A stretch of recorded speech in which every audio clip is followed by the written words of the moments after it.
Buen día a todos, hermanos, hermanas, en este momento que el Señor nos regala de estar junto a su presencia, de dejarnos tocar por su palabra. Iniciamos una semana más, semana 10ª del tiempo ordinario y vamos a consagrarla. Ya lo hicimos desde ayer en la participación virtual en las diferentes Eucaristías. Ya pusimos toda la semana que iniciamos ayer en las manos del Señor, bajo la protección y la presencia personal del Espíritu Santo. Y Él sabe muy bien cómo llevar adelante su obra, la obra que Él inspiró, y lo hace a través de la palabra, que también es lo que Él inspiró para que se consignara por escrito. Y lo hace porque la palabra de Dios no es solamente un libro, es una persona. También lo hace por cada uno de nosotros. En medio de este mundo nos toca ser luz, nos toca vivir, mostrar que Dios existe, que está con nosotros, que es vida, que es verdad, que es camino, que es una propuesta de felicidad, como vamos a escuchar en el Evangelio de hoy. Hay tantos elementos maravillosos. Va a ser una semana muy hermosa. Les aseguro que tendremos unos textos fabulosos. Eso no quiere decir que no sea una semana de compromiso. Recordemos que la palabra nos compromete, la palabra nos hace vivir la fe comprometidos en el mundo. Pero una fe que nos habla de felicidad, que nos habla de alegría, que nos habla de plenitud, que nos habla de vida bienaventurada. Así es que confiamos que el Padre, por su Hijo en el Espíritu Santo, sostendrá cada instante de esta semana y de toda la vida. Vamos a encomendar al Señor también de una forma particular a aquellos que más lo necesitan, los que más sufren, los que lloran, los que padecen por ser cristianos, los que están enfermos, los que están solos, los que están abandonados, los que están en los hospitales, los que están en las cárceles. Que sea una semana comprometida. Vamos a iniciar una lectura continuada por 3 meses de San Mateo, y es un evangelio de mucho, pero mucho compromiso desde la misericordia de Dios. Así es que, Espíritu Santo, toma a cada uno de nosotros y haz de nosotros instrumentos de vida, instrumentos de verdad, instrumentos de misericordia. Bien, hermanos, como les decía, iniciamos hoy una lectura continuada del Evangelio de Mateo. 3 meses van a ser. No sé si tenemos 3 meses de programas, pero en todo caso el Evangelio de Mateo estará 3 meses de lunes a sábado. Luego los domingos tenemos varios textos todavía de celebraciones. Hoy iniciamos con el capítulo 5, versículo 1 al 12. Capítulo 5, versículo 1 al 12, para que lo vayan buscando. Y vamos a tomar en cuenta este detalle. Ya los capítulos 1, 2, 3, 4, de alguna manera los hemos visto precisamente en la Navidad, en el tiempo de Adviento. O sea, ha habido toda una experiencia ya. Y entonces vamos a continuar Mateo 5. Mateo tiene 5 discursos. El Jesús de Mateo tiene 5 grandes discursos a lo largo del Evangelio. Estos discursos no hay que pensar que Jesús los dijo de corrido. Comenzó un discurso y lo terminó. No. Mateo recogió sus fuentes, el Evangelio de Marcos, el documento Q, otras fuentes propias que él tenía, orales y escritas. Habían muchos dichos de Jesús y los organizó en 5 discursos, 5 grandes discursos. Hoy tenemos el primero de estos 5. Se los menciono. El primer discurso es la enseñanza de la montaña, que prácticamente comienza en el capítulo 4, versículo 23, pero normalmente lo designamos como capítulo 5, 6 y 7, de 5:1 a 7:29. Son 3 capítulos muy, pero muy fuertes, ahí está el programa de vida del discípulo. El segundo discurso es Mateo 9:35 a 10:42, que es un discurso apostólico, un discurso que nos ayuda a entender cómo debe ser el anuncio de la palabra. El tercer discurso es Mateo capítulo 13, del 1 al 52, donde encontramos 7 parábolas muy conocidas. El cuarto discurso es el discurso eclesiástico o discurso sobre la iglesia, capítulo 18, versículos del 1 al 35. Y el quinto discurso es el discurso escatológico, el discurso del final de los tiempos, el juicio final, 24:1 a 25:46. Entonces tenemos estos 5 grandes discursos en los que Mateo dividió el Evangelio. Poco a poco, durante la semana, voy a ir explicando algunas cosas. El texto de hoy es larguísimo y la forma correcta de leer el texto de hoy es que cada día tuviésemos una de las bienaventuranzas, pero tenemos todas solo en este día, litúrgicamente. Vamos a leer Mateo 5, versículo 1 al 12. Dice el texto: Cuando Jesús vio a la muchedumbre, subió al monte y se sentó. Entonces se le acercaron sus discípulos. Enseguida comenzó a enseñarles, hablándoles así: Dichosos los pobres de espíritu, porque de ellos es el reino de los cielos. Dichosos los que lloran, porque serán consolados. Dichosos los sufridos, porque heredarán la tierra. Dichosos los que tienen hambre y sed de justicia, porque serán saciados. Dichosos los misericordiosos, porque obtendrán misericordia. Dichosos los limpios de corazón, porque verán a Dios. Dichosos los que trabajan por la paz, porque se les llamará hijos de Dios.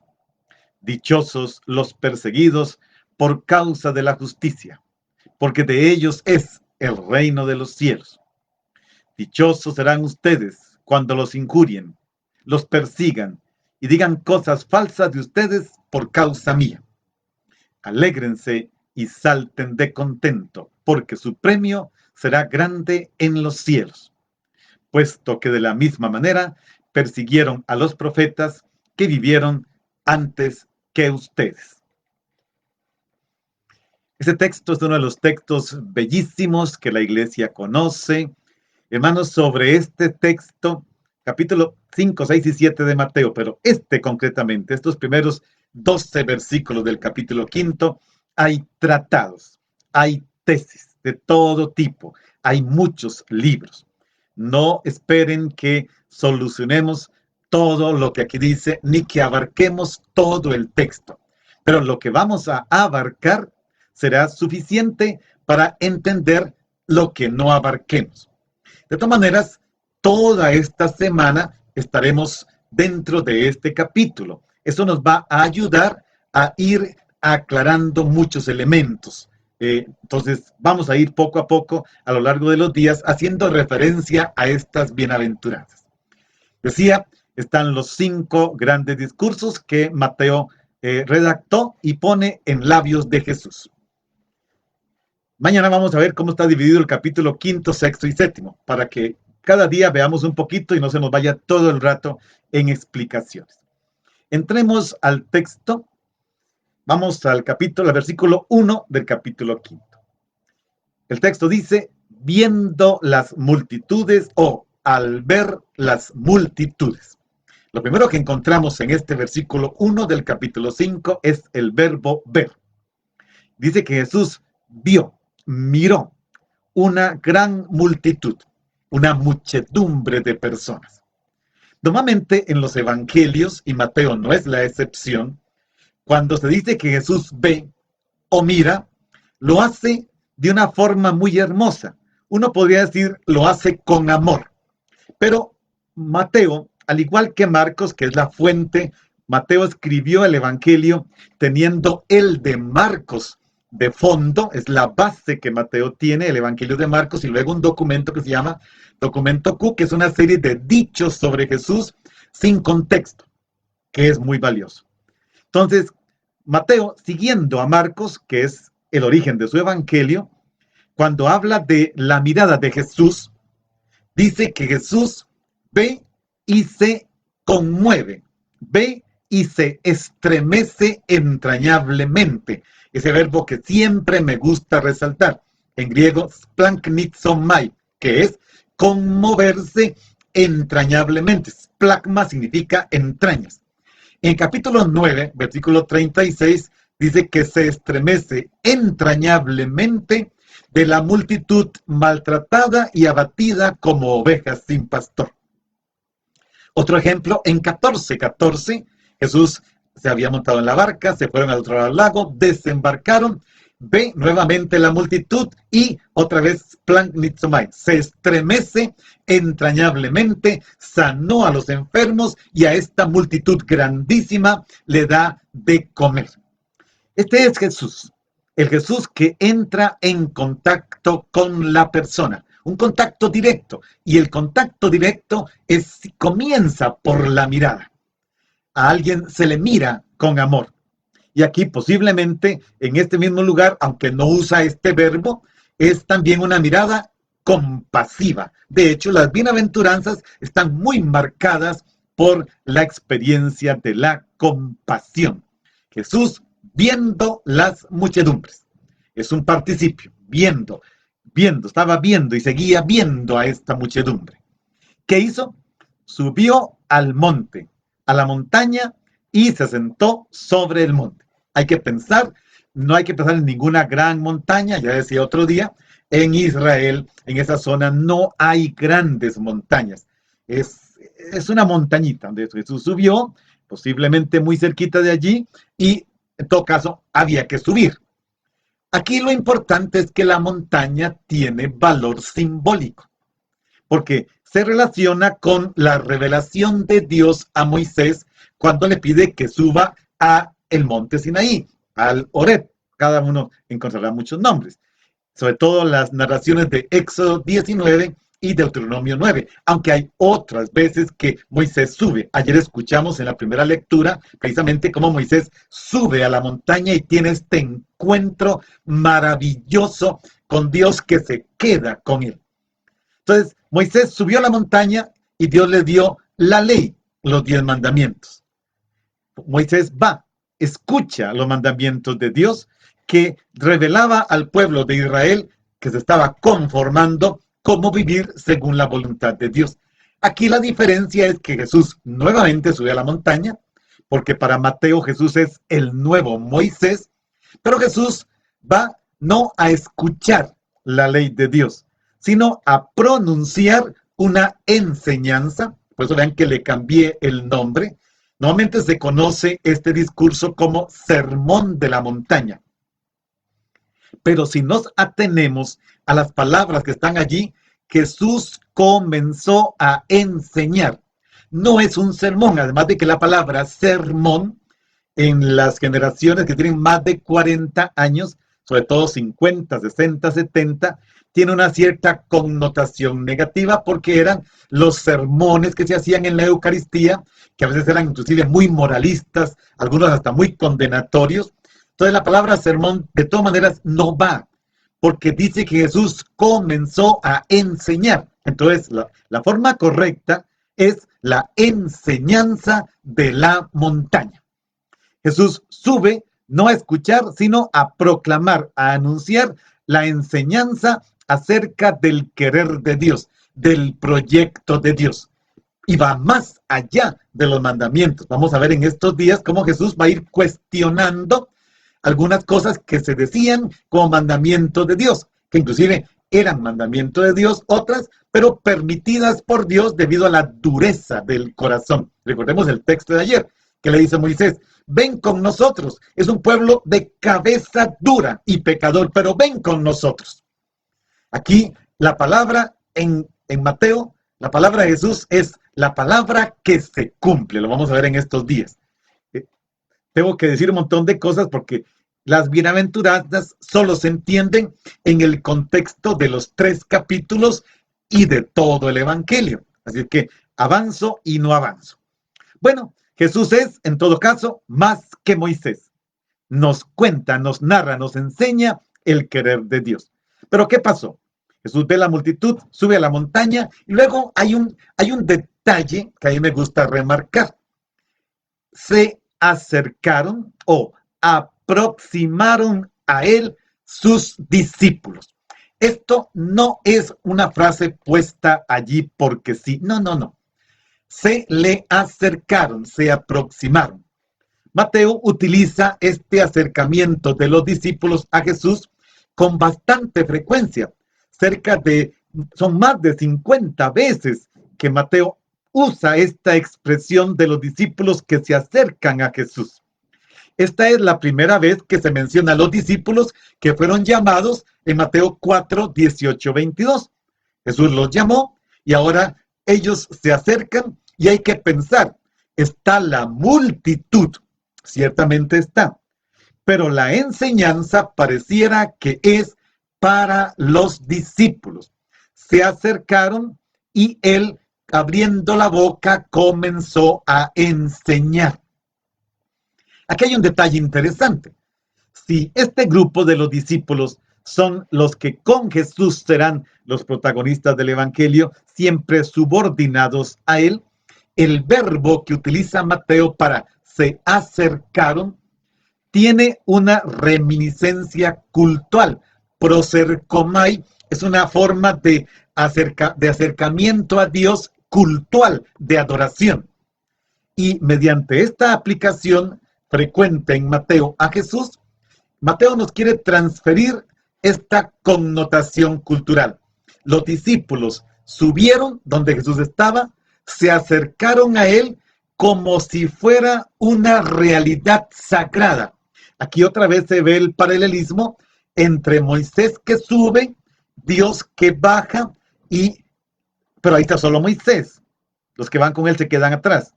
Y Jesús, los discípulos que suben, y delante de Jesús, tanto como Moisés, reconocen que están delante de algo o alguien sagrado. La forma como está el verbo, se acercaron, tiene connotaciones culturales sagradas. Quizá esto la mayor parte de los comentaristas lo dejan por de lado, pero es importante este detalle, porque quiere decir que se acercan a escuchar algo muy, pero muy importante de carácter sagrado. Y aquí, ¿qué podemos decir? Que como discípulos, el discípulo no tiene miedo de acercarse al maestro. Recordemos que de por sí Mateo nos dice que es Dios con nosotros. Mateo 1:27, si no me equivoco. Es el Emanuel, Dios con nosotros.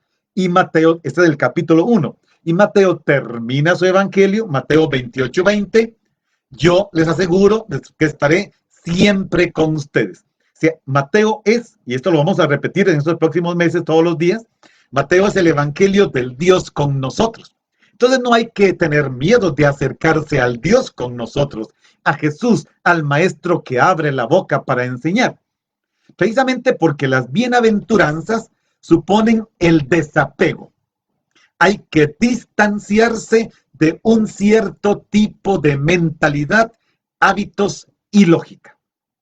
Jesús ve la multitud. Voy a decirlo así un poco grosero. Jesús ve la multitud, pero pareciera que su interés no es la multitud. Uno podría decirlo, la multitud ayer, hoy y mañana es una masa de personas que es muy vulnerable.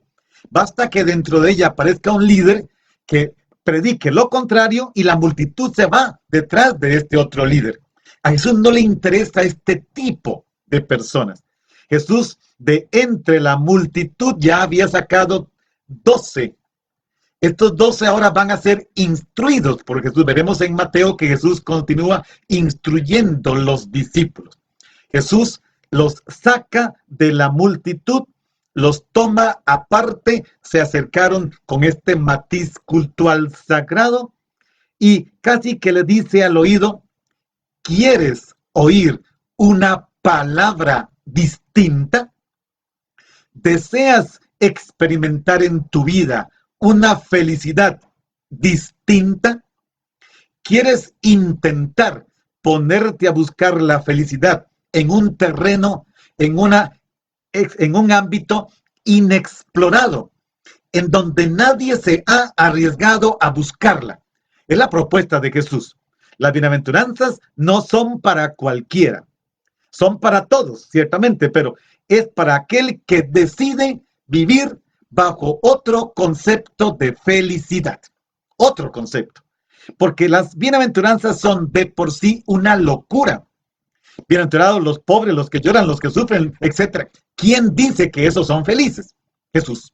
Jesús dice, esos son felices. Y los que como Jesús, los santos, hombres y mujeres de todos los tiempos, descubrieron que sí es posible ser feliz a pesar de esas situaciones. Por eso las bienaventuranzas no proceden de una experiencia humana, ni son el resultado de una búsqueda humana. Busqué y encontré. No. Las bienaventuranzas de por sí son don de Dios. Es la posibilidad que Él ofrece para ser feliz. Por eso constituyen de alguna manera un secreto. Es el secreto de la gente sabia. Pero cuidado, cuando digo gente sabia, no pienso en ningún intelectual. No pienso en ningún poderoso. No pienso en nadie que tenga poder sobre otro, no. Eso es otra cosa. Estoy hablando del secreto de la gente sencilla, de la gente pobre, de la que sabe que su vida depende de Dios. Estos, los que tienen su vida organizada, segura, que nada les falta, no pueden nunca entender las bienaventuranzas. Es imposible.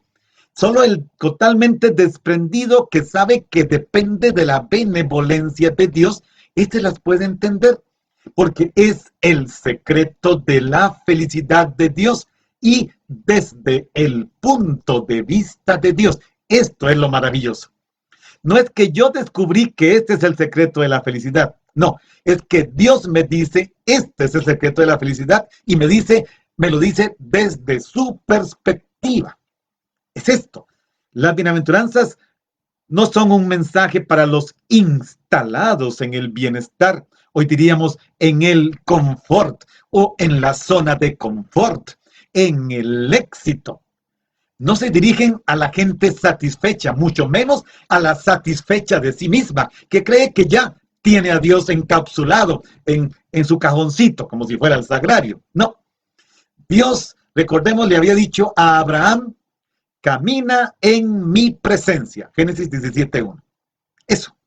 Acercarse al maestro, escuchar las bienaventuranzas y asumirlas como estilo de vida es caminar en la presencia de Dios. Por eso no es solamente acercarse a escuchar, acercarse y caminar.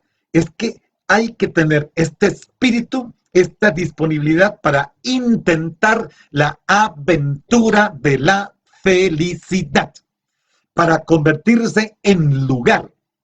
O como dijo el Papa Juan Pablo II allá en el jubileo de los jóvenes delante de 5 millones de jóvenes en Roma.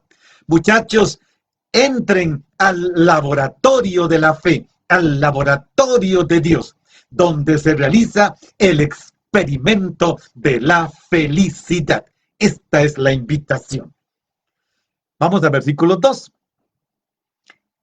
Y lo que les decía, abriendo la boca y desplegando sus labios, le enseñaba diciendo. Mateo es muy elegante para hablar. Abriendo la boca, desplegando sus labios, les enseñaba diciendo. Aquí está este participio. Les enseñaba diciendo.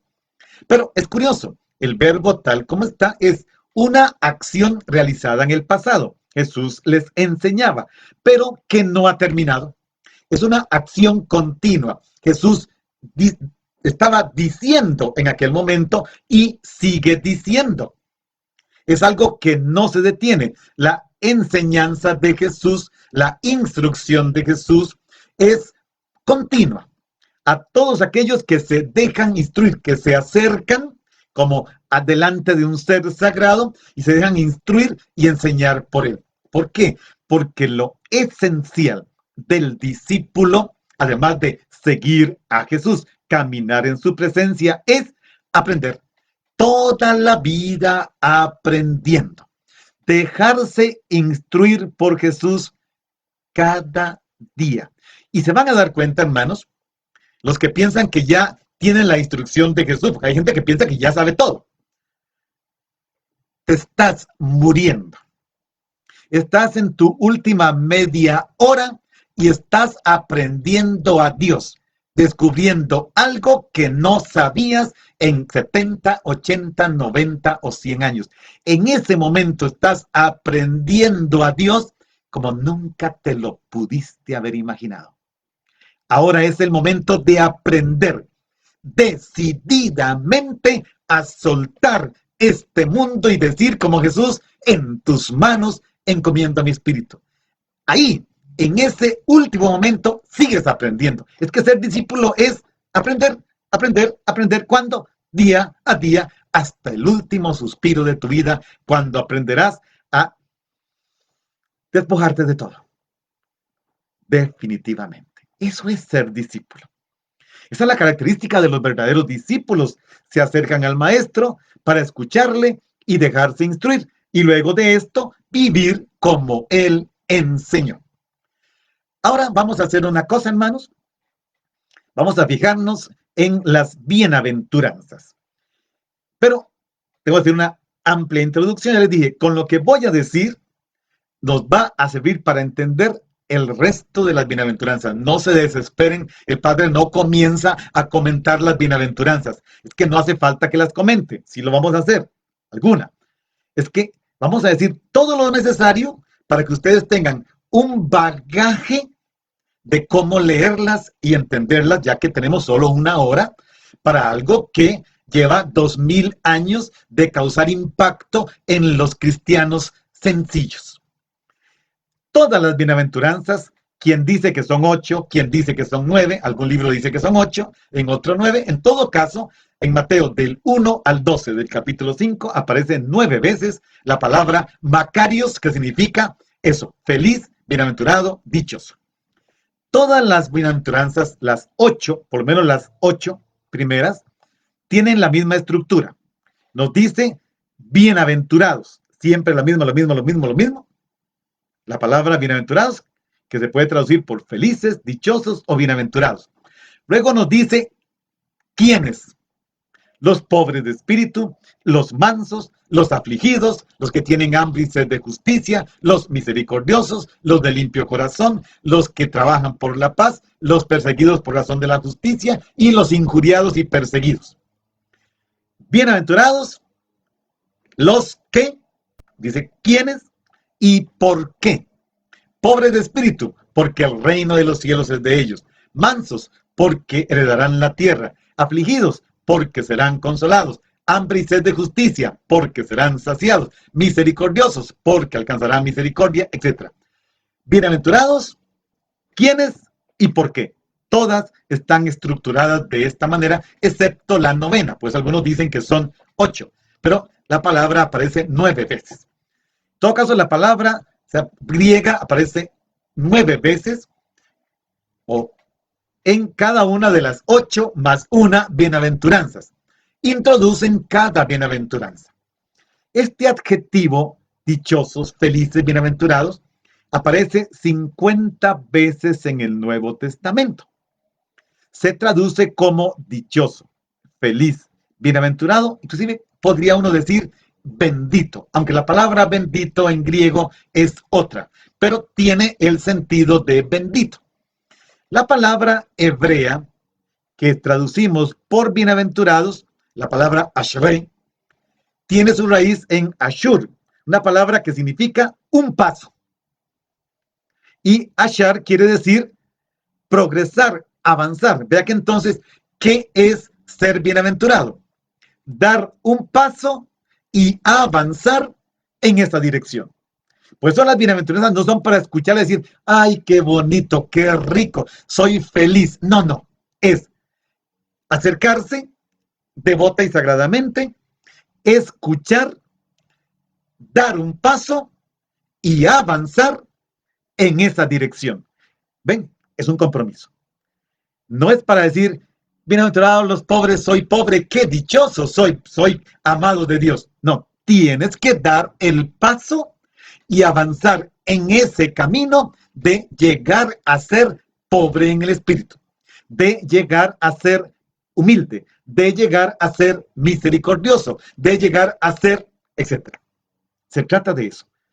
Es tanto la acción de caminar como la de alcanzar la meta del camino en el que di un paso. Quisiera que les quede esto claro. El bienaventurado, feliz o dichoso es el que escucha, da el paso y avanza en ese camino propuesto por Jesús. Hay un detalle interesante, y es que las bienaventuranzas no tienen verbo. No dice, dichosos son los pobres en el espíritu, no. O bienaventurados serán los pobres en el espíritu. No, no está el verbo ser. Bienaventurados los pobres en el espíritu. Bienaventurados los mansos. No dice los que son mansos. No, los mansos. No dice los que son pobres, ni los que serán pobres. Los pobres en el espíritu. Vean que todos estos detalles son importantes a la hora de leer para no confundirnos. De las bienaventuranzas se pueden sacar también muchas tonterías.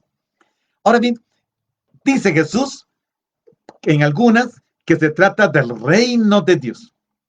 El programa de vida que Jesús está proponiendo está destinado a los hijos de Dios y no se presentan tampoco con un debe. Bienaventurados ustedes porque deben ser pobres. No, bienaventurados ustedes porque deben ser misericordiosos. Tampoco. No es una obligación. Jesús no presenta las bienaventuranzas como una obligación. Tienes que ser bienaventurado, entonces tienes que ser pobre en el espíritu. No, no es una obligación. Escuchamos, sorprendidos, dichosos, dichosos, dichosos, dichosos, 9 veces. Sin verbo. El código de la nueva justicia, veremos en estos días, la justicia mayor promulgado por Cristo es una grandiosa, insistente llamada a la felicidad. A eso. No es una obligación ser feliz. Ser feliz es una forma de ser, es un modo de vida, es un estilo de vida, es el estilo de vida de Jesús. Si miramos las bienaventuranzas, todas las cumplió Jesús en su estilo de vida. Es eso. La vocación del cristiano es una vocación a la alegría. Su camino no está salpicado por amenazas. Vamos a escuchar cómo Jesús, a lo largo de esta semana, va a ir quitando un montón de cosas que eran amenazas y lo va a llevar al querer originario de Dios, que es la felicidad, que es la santidad. El Papa Francisco también en su documento de la exhortación sobre Gaudete et exultate, alegraos y gozaos, él toma el texto de las bienaventuranzas y también ahí las comenta una por una. No quise tomar el documento del Papa Francisco porque ustedes lo van a tener cada uno y yo me fijo en la parte bíblica que él no se fijó. Y cada vez comenta una bienaventuranza y saca una conclusión. Porque es santidad. Él habla de la santidad y utiliza las bienaventuranzas para explicar en qué consiste la santidad. Es un camino de alegría, es un camino de felicidad.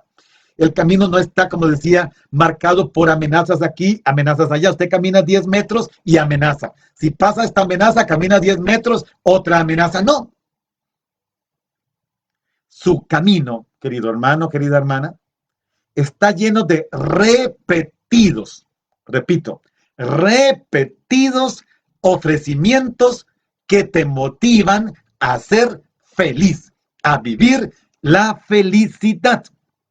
Eso es las bienaventuranzas. Todo esto que estoy diciendo es muy importante. Pero hay un detalle curioso. A veces algunos creen que las bienaventuranzas fue algo que Jesús inventó.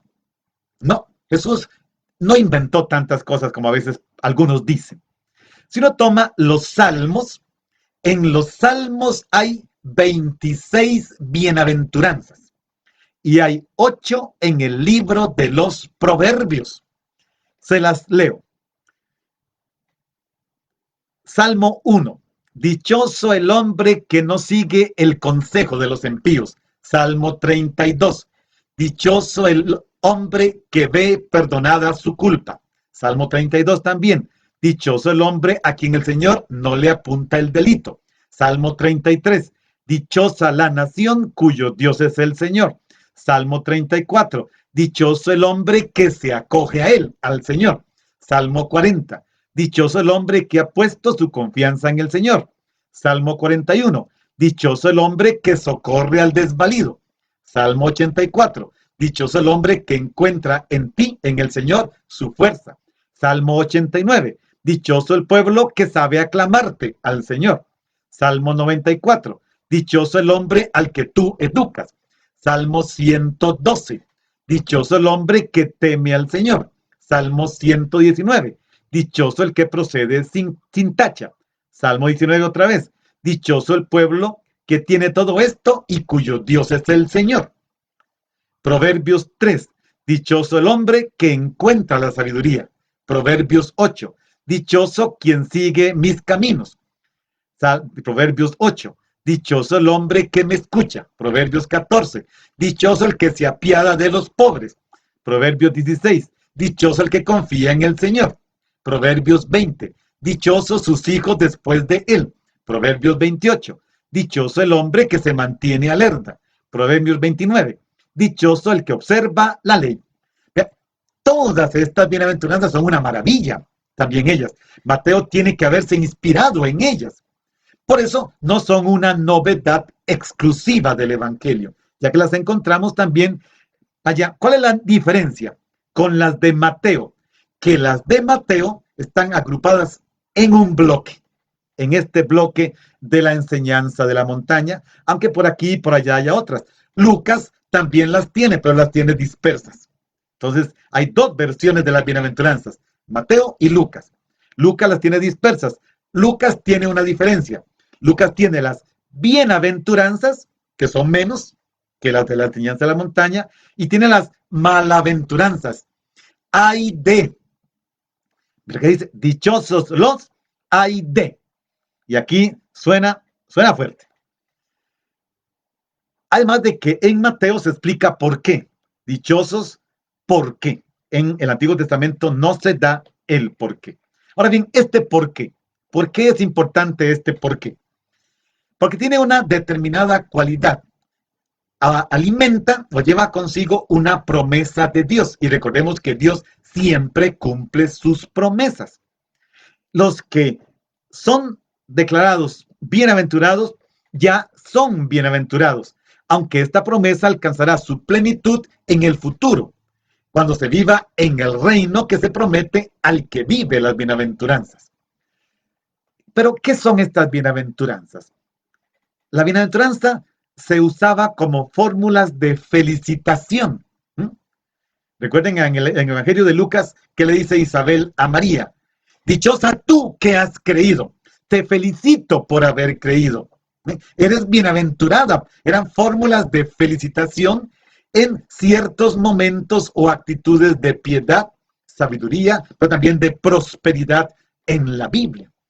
En boca de Jesús, las bienaventuranzas son gritos, exclamaciones que denotan la alegría de aquellos que viven al estilo del Señor, porque el reino de Dios es buena noticia para todos, es buena noticia para estos, pobres, mansos, humildes, misericordiosos, los que trabajan por la paz y la justicia, etc. Por eso, las bienaventuranzas establecen un nuevo orden de cosas, valores e ideas. Y, hermanos, tenemos que decirlo con toda tranquilidad, van en contra de lo normal y van en contra de la nueva normalidad, porque no coinciden con los valores y felicidades que el mundo ofrece y que nosotros pensamos nos hacen vivir y nos hacen ser felices. Porque si yo le digo a usted, hermano, qué bueno, no tiene trabajo, bienaventurado, eres pobre, dependes completamente del Señor, eres feliz, ¿cómo se va a quedar? Viéndome con los ojos cuadrados, el padre se volvió loco. Y sin embargo, no estoy loco. ¿Cuánta gente vive de esa manera? ¿Cierto? Usted y yo, que tenemos una casa bien amueblada, que tenemos hasta un carro, que tenemos hasta algo de dinero en el banco, que tenemos un trabajo más o menos estable, no podemos imaginarnos este otro estilo de vida porque lo tenemos todo. Es que para hacerlo hay que depender de, hay que vivir de. ¿Cuántas personas dan verdaderas lecciones de lo que es eso? Cuando uno para en los semáforos de toda nuestra América Latina, ¿cuánta gente ahí nos da lecciones de vivir de la providencia de Dios? Uno le va a dar algo, a mí me ha pasado, que saco, siempre llevo galletas en mi carro para darle en los semáforos, no me gusta dar dinero, y saco, meto la mano y saco las galletas que vienen, a veces 2, 3, 4 paquetes se vinieron, a veces 5, mira, toma esto, no, deme 2, con estas 2 yo como y después alguien me dará más, y usted dice, ¿qué? Y usted lleva 20 paquetes para su casa, para asegurarse que las tiene. No, las bienaventuranzas van en contra de los valores que nosotros pensamos nos hacen felices, pero la sociedad de consumo nos ha convencido que para ser felices se ocupa una casa en cierto lugar, en cierto piso, con cierta vista al mar, con cierta vista a la montaña, con cierta vista a la sociedad, a la ciudad, con un carro último modelo, con una cuenta en el banco X, con esta tarjeta de crédito, con una alacena llena de comida, con un closet que ya no le cabe ropa, con zapatos para las mujeres, un zapato para cada color de su vestido. Quita todo eso y verá qué pasa. ¿Te atreverías, Jesús te diría, te atreverías a una nueva felicidad? ¿A una felicidad distinta? ¿Te atreverías? Si tú le dijeras que sí, yo, William Segura, te aseguro que serás feliz, como nunca lo habías sido. Nunca, nunca. Miren, hermanos, cuando uno recuerda, yo recuerdo mi infancia entre tanta, pero tanta pobreza. No había, mi mamá no tenía ni una barrita de mantequilla, tenía un cuarto de barrita. Íbamos a comprar un cuarto de barrita de mantequilla para el desayuno y se iba el cuarto de mantequilla en los 4 hijos y la boca de mi papá y mi mamá. Y éramos tan felices. Era inclusive felicidad ir a traerlo, ir a comprarlo, porque uno sabía, voy a comprarlo y va a haber mantequilla para el pan. Ahora, usted abre su refrigeradora repleta y se le quita el hambre. Tiene tanto que se le quita el hambre. O cierra la puerta y le dice a su mamá o lo que sea, no encontró nada. No, no encontró nada. Porque cuando se tiene todo, no se es feliz. Uno lo ve. Las clases más adineradas son de las más infelices de este mundo. Van vacíos por dentro, locos, trabajando día y noche para que en la casa no falte nada y falta lo más importante, tiempo, amor, estar, vivir. No coinciden con los valores. Insisto en esto. No coinciden con los valores ni los parámetros que hemos creado de felicidad. Las bienaventuranzas son liberadoras. Quieren derrumbar esa estructura basada en la injusticia, el egoísmo y la corrupción, para establecer una sociedad basada en la fraternidad, en la solidaridad, en la justicia. Dan sentido a la vida hoy y la prolongan hasta la eternidad. No es necesario, además, si comenzamos en las 8 o 9 bienaventuranzas, cuidado, quiero hacer esta aclaración también. No hay que pensar que las 9 o las 8 bienaventuranzas son para 9 tipos distintos de personas. Entonces yo digo, bueno, se me ofrece la posibilidad de elegir. Dado que no puedo ser limpio de corazón, voy a trabajar por la paz. Dado que no puedo vivir en pobreza, voy a practicar la misericordia. Dado que no puedo ser manso, voy a comprometerme en la justicia. No, no, no, no. No se trata de elegir una, porque no puedo con la otra. Se trata de la personalidad cristiana contemplada desde 9 puntos de vista distintos que son un único punto de vista, que es ser cristiano, ser hijo de Dios. Es como un diamante que tiene muchas aristas, todas desembocan en un único punto. En ese punto está el cristiano, con 9 aristas de su vivencia cristiana. No es para elegir. Usted puede elegir si quiere, pero Jesús no pensó eso. Vamos a verlo en estos días. Conforme avance, vamos a entender por qué estoy diciendo esto. No. Una bienaventuranza reclama la otra. Porque para ser pobre en el espíritu, tengo también que ser manso. Tengo que ser misericordioso. Tengo que ser sediento de justicia. Tengo. ¿Qué? Y todas se armonizan y complementan mutuamente. Además de que Jesús no se limitó a proclamar las bienaventuranzas, se limitó a vivir las bienaventuranzas. Él es el pobre, el sufrido, el limpio de corazón, el misericordioso, el que trabaja por la paz, el perseguido, el condenado a muerte por la verdad. Y nosotros no le miramos solo como maestro a la enseñanza de la montaña del maestro Jesús. No, él es el tipo de ser humano que él quiere de cada uno de sus discípulos. Ahora me entienden por qué dije que a Jesús no le interesa la multitud. A Jesús le interesa arrancarle a la multitud hombres y mujeres que vivan cristianamente, que vivan la fe, que vivan el espíritu de las bienaventuranzas, que vivan el espíritu de la enseñanza de la montaña. Sí, son para todos, claro, se predican a todos, pero son para los que logran ser arrancados de la multitud. La multitud en cualquier instante cambia hacia un líder cualquiera. El discípulo ya no puede. Descubrió dónde está la felicidad y no está dispuesto a cambiarla ni a buscarla en otro lugar. Le dio una orientación determinada a su vida: ser feliz, vivir la felicidad.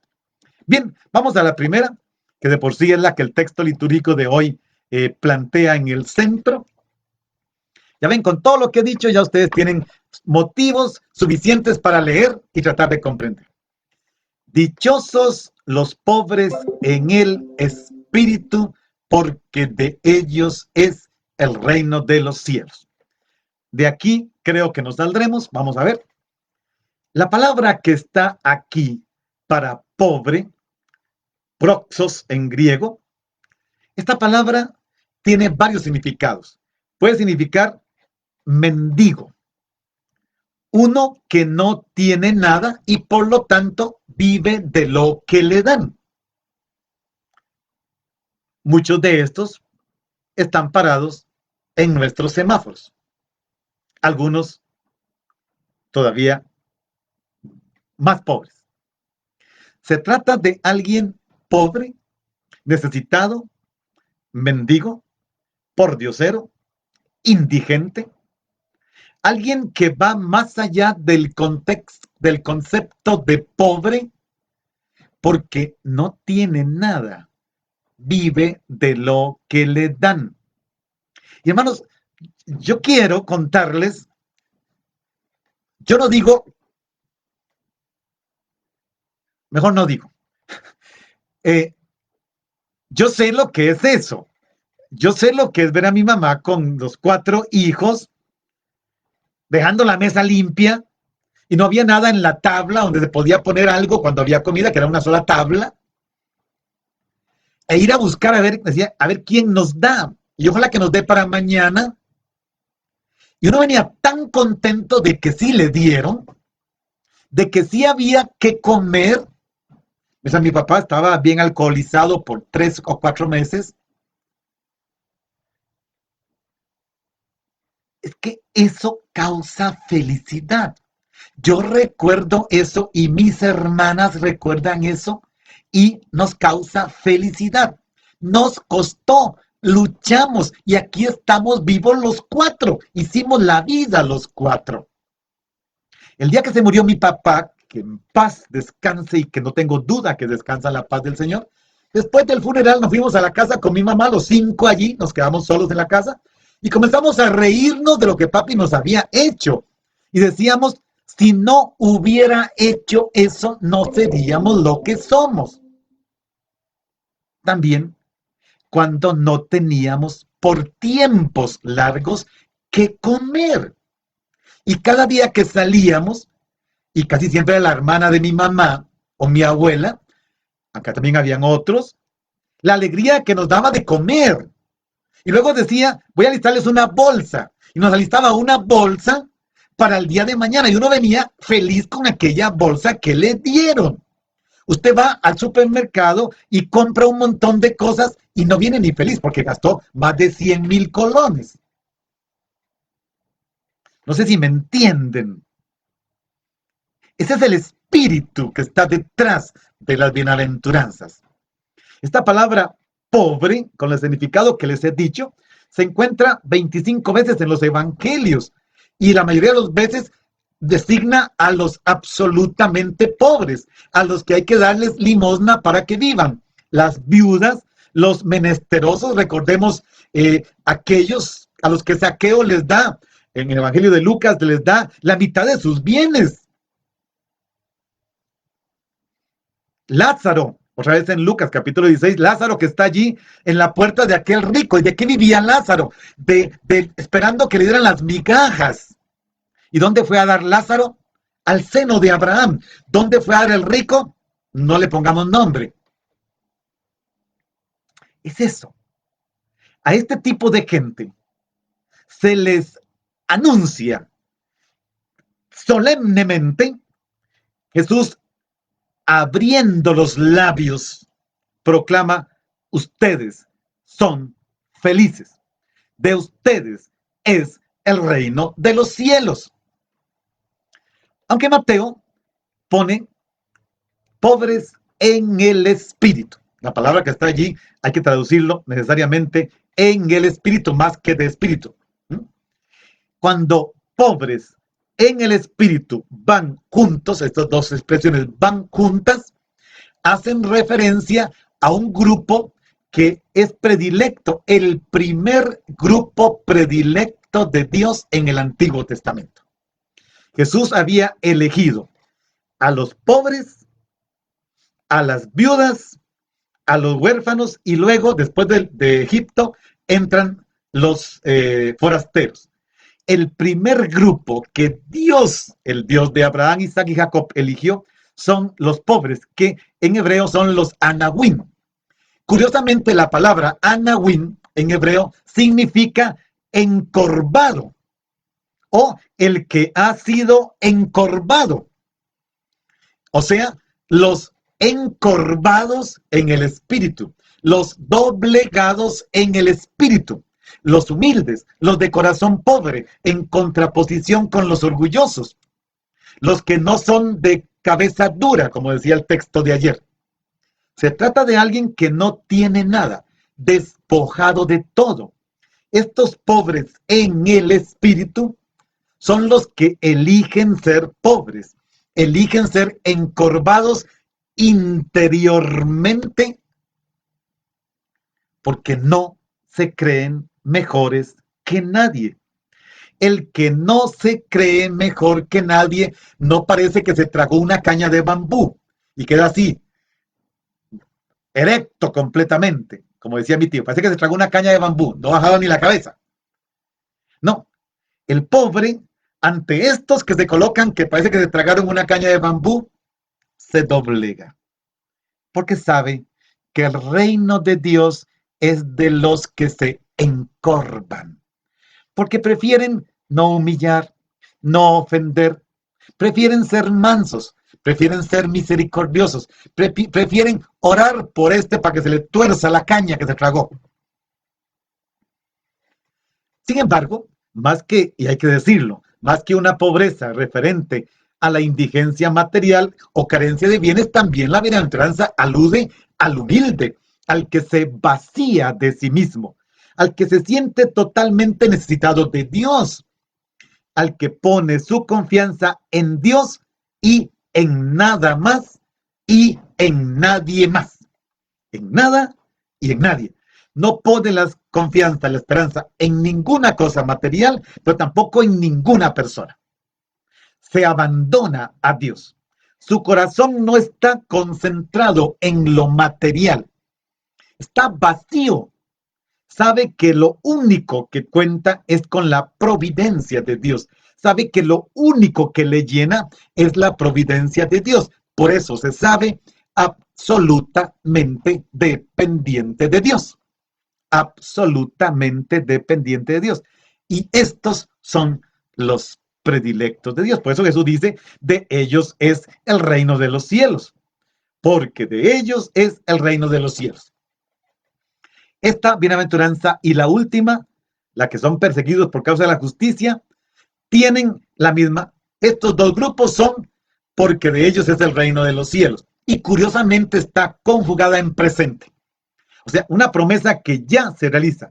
Los pobres en el espíritu ya poseen el reino de los cielos. Ya ellos lo tienen. Ellos, los perseguidos, ya lo disfrutan. Ya es de ellos. Ellos, los pobres de espíritu, ya están bajo la protección de Dios, porque dependen solo de Él. El reino entonces significa la vida en comunión con Dios bajo el dominio manifiesto y misericordioso, bondadoso del Padre. La bienaventuranza penetra toda la persona, envuelve a toda la persona. Y el que tiene esta primera bienaventuranza, las tiene todas. Ya dijimos, todas dependen una de la otra. Y Mateo no puso esta de primera por pura casualidad. Es que el pobre en el espíritu es manso, misericordioso, trabaja por la paz, tiene hambre y sed de justicia, es perseguido, etc. Aquí está, porque se envuelve toda la persona. Pero no la envuelve desde afuera, la envuelve desde dentro. No es algo epidérmico, es algo interno. Es una alegría concreta, duradera, una felicidad que no es que pasó el cometa de la felicidad y se fue la felicidad. No, una felicidad que nace ahora en una elección cuando Cristo dirige la palabra dichosos, destinada a permanecer. Esta palabra está destinada a permanecer. Una palabra que no se disuelve, no se vaporiza. Es la palabra permanente de Dios. Por eso no basta ser pobre exteriormente. No es suficiente no poseer nada. Vivir en una condición de pobreza. Sin embargo, Mateo no quita esta condición por la palabra que usa. Pero hace falta también, además de eso, ser pobre en el espíritu, en el ánimo, es decir, en la totalidad de la persona, toda ella.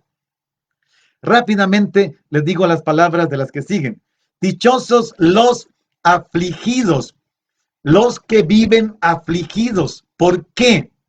Porque son aquellos que están continuamente. La palabra afligido que Mateo usa tiene que ver con el llanto por el duelo. Se trata de una aflicción que causa tristeza desde lo interior y que sale a flote y no la puede apagar cualquier cosa. Solo el consuelo de Dios. Los apacibles, o sea, los que viven la amabilidad, la dulzura, estos que han logrado tener la virtud de, ante la miseria, no hundirse y ante la maldad de los otros, no enojarse. Este punto medio es la persona que ya llegó a esta, ¿cómo se puede decir? A esta capacidad moderada de no ofenderse por las acusaciones, ni despreciar al otro, ni crear violencia. Vivir sin violencia, vivir sin venganza, pero porque sabe que Dios le dará la tierra. Rápidamente la que sigue, los hambrientos y sedientos. Sabemos lo que es el hambre y la sed. Estos son hambrientos y sedientos de la justicia. Está allí, que dice Mateo, los va a saciar. La palabra que dice serán saciados es la misma que Mateo usa en las multiplicaciones de los panes. Los 5,000 o más comieron y quedaron saciados. Esto. Dichosos los compasivos, porque ellos hallarán compasión. La palabra no se puede traducir correctamente por misericordiosos, porque la palabra que está en griego, eleemon, es más de compasión. Es más de este que pide casi perdón.